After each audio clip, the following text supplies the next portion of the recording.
subscribe to our channel and hit the bell icon for more amazing stories. మంచు కొండల మధ్య ఒక ఎండిపోయిన నది ఒడ్డున రేణుపక్షి తన ఇద్దరు పిల్లలు చింటూ మరియు మీనాతో కలిసి నివసించేది. ఆ అడవి ఎప్పుడూ చూడనంత భయంకరమైన చలికాలమది. గాలి ఎంత చల్లగా ఉందంటే నీరు గడ్డ కట్టిపోతోంది. మంచు ఎంత దట్టంగా ఉందంటే పక్షులకు ఆహారం వెతకడం కూడా కష్టమైపోయింది. అనేక తుఫానులను తట్టుకున్న రేణు పాత గూడు ఇప్పుడు కూడిపోయే స్థితికి చేరుకుంది. ఒక రాత్రి ఆకాశం నుండి పెద్ద పెద్ద మంచుగడ్డలు పడుతున్న సమయంలో ఒక భయంకరమైన మంచు తుఫాను వచ్చింది. రేణు తన పిల్లలను తన రెక్కల కింద దాచుకుని వణుకుతూ కూర్చుంది. సరిగ్గా అప్పుడే ఒక భారీ మంచు ముద్ద వారి గూడుపై పడింది. అమ్మా, మన ఇల్లు విరిగిపోయింది. మనం ఇప్పుడు ఎక్కడికి వెళ్తాం? నాకు చాలా చలిగా ఉంది. నా రెక్కలు గడ్డ కట్టిపోతున్నాయి. భయపడకండి నా బిడ్డలారా, మీ అమ్మ మీకు ఏమీ కానివ్వదు. ఇల్లు కోల్పోయిన రేణు తన పిల్లలను ఒక ఎండిన కొమ్మపై కూర్చోబెట్టి తను మాత్రం ఆ గడ్డకట్టే గాలిలో రెక్కలు వాడిస్తూ సహాయం కోరడానికి బయలుదేరింది. రేణు మొదట పావురం యొక్క పెద్ద బలమైన గూడు దగ్గరికి చేరుకుంది. ప్రియాత్త, నా గూడు విరిగిపోయింది. నా పిల్లలు ఈ చలికి చనిపోతారు. ఈ ఒక్క రాత్రికి ఆశ్రయం ఇవ్వు. రేపు మేము వేరే చోటు వెతుక్కుంటాం. రేణు, నాకు బాధగా ఉంది, కానీ నా గూడు నిండుగా ఉంది. ఇలాంటి వాతావరణంలో నేను ఎలాంటి ప్రమాదం తీసుకోలేను. నువ్వు బాలుకాకి దగ్గరికి వెళ్ళు. అక్కడ నిరాశ ఎదురవ్వడంతో రేణు బాలుకాకి మరియు గౌరీకాకి దగ్గరికి వెళ్ళింది. అరే, ఎవరు ఈమె? ఎప్పుడు ఎవరితోనూ మాట్లాడని రేణు ఈరోజు భిక్ష అడుగుతోందా? వెళ్ళిక్కడి నుండి. మేం భిక్షగాలను మా ఇంట్లో ఉంచుకోము. వెళ్ళిపో. నీ పేదరికాన్ని మా ఇంటి ముఖద్వారం వరకు తీసుకురాకు. రేణు గుండెబాధతో చెరువైపోయింది. ఆమె ప్రాణం లేని బొమ్మల తన పిల్లల దగ్గరికి తిరిగి వచ్చింది. చలికి తట్టుకోలేక పిల్లలు ముడుచుకుపోయి ఉన్నారు. పిల్లలు కనీసం కదనలేకపోవడం చూసి రేణు తల్లడిల్లిపోయింది. ఆమెలోని మాతృత్వం ఒక చివరి దారిని చూపింది. మంచు కొండల కవతల ఒక లోయ ఉంటుందని, అక్కడ భూమి లోపలి నుండి వేడి ఆవిర్లు వస్తాయని ఆమె విన్న ఒక పాత కథ గుర్తొచ్చింది. పిల్లలు, నా మాట వినండి. మనం ఇక్కడికి దూరంగా ఒక మాయాలోయకు వెళ్దాం. అక్కడ వెచ్చగా ఉంటుంది. మనకు ఒక కొత్త ఇల్లు దొరుకుతుంది. మాయాలోయనా? అక్కడ కూడా మంచు ఉంటుందా అమ్మా?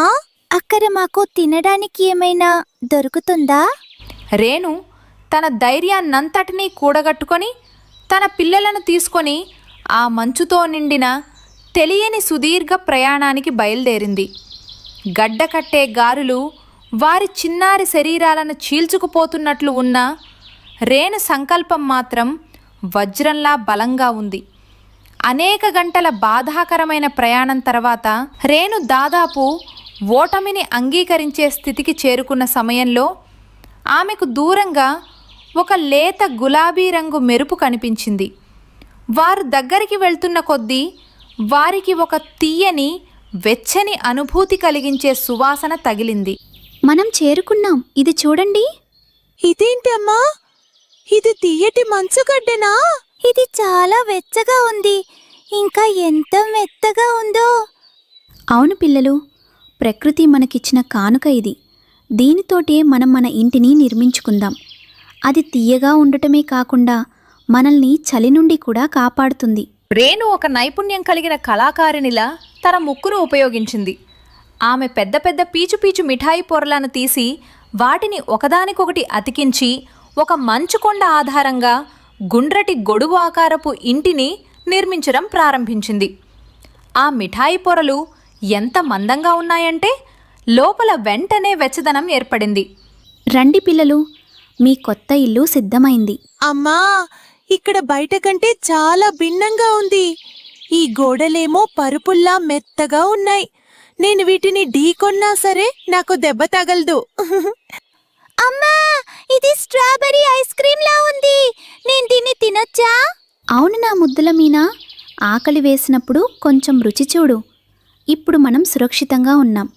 మనల్ని బయటకు పంపే ధైర్యం ఇక ఎవరికీ ఉండదు. మరుసటి రోజు ఆ తీయని సువాసనకు ఆకర్షితులై ప్రియపావురం మరియు బాలుకాకి అక్కడికి చేరుకున్నారు. రేణు మరియు ఆమె పిల్లలు ఒక అద్భుతమైన గులాబీ రంగు మహలులో ఆనందంగా ఉండడం చూసి వారు ఆశ్చర్యపోయారు. అరే వావ్ ఇది తీయటి ఇల్లు, నేను దీన్ని తినేస్తాను. బాలు ఆ గోడను తన ముక్కుతో పొడవగానే అతని ముక్కు ఆ జిగట మిఠాయిలో ఇరుక్కుపోయింది. రేణు నన్ను కాపాడు, నేను ఇరుక్కుపోయాను. రేణు, మమ్మల్ని క్షమించు. ఆ రాత్రి నిన్ను మేము తిరస్కరించాం, కాని నువ్వు నీ కష్టంతో నిజంగా ఒక అద్భుతం చేశావు. అతి ఆశకు అంతం ఎప్పుడూ చెడుగానే ఉంటుంది బాలు. దయ మరియు కష్టపడే గుణమే మన నిజమైన స్నేహితులు. రేణు ఎంతో కష్టపడి బాలును ఆ ఆపద నుండి రక్షించింది. ఈ సంఘటన అడవి మొత్తానికి ఒక పాఠం నేర్పింది. ప్రియ మరియు బాలు తమ తప్పులకు క్షమాపణలు చెప్పారు. రేణు సహాయంతో వారు కూడా తమ కోసం చిన్న చిన్న మిఠాయి ఇళ్లను నిర్మించుకున్నారు. పీచు మిఠాయిని ఎలా ఉపయోగించాలో రేణు వారికి నేర్పించింది. ఇప్పుడు ఆ మంచు అడవిలో ఎవరూ నిరాశ్రయులు లేరు, ఆకలితో లేరు. రేణు, చింటూ మరియు మీనా తమ తీయని వెచ్చని గులాబీ మహరులో సంతోషంగా నివసించసాగారు. పోరాటం ఎంత కఠినమైనదైనా ధైర్యం, తెలివితేటలు మరియు నమ్మకంతో ఒక కొత్త తీయని ప్రపంచాన్ని సృష్టించవచ్చని రేణు నిరూపించింది. నీతి: ప్రపంచం నీ చెయ్యి వదిలేసినప్పుడు నీ ధైర్యాన్ని నమ్ముకో, ఎందుకంటే అదే నీకు అత్యంత తీపి మార్గాన్ని చూపిస్తుంది. Thank you for watching this video. If you enjoyed it, please hit the like button and the bell notification icon.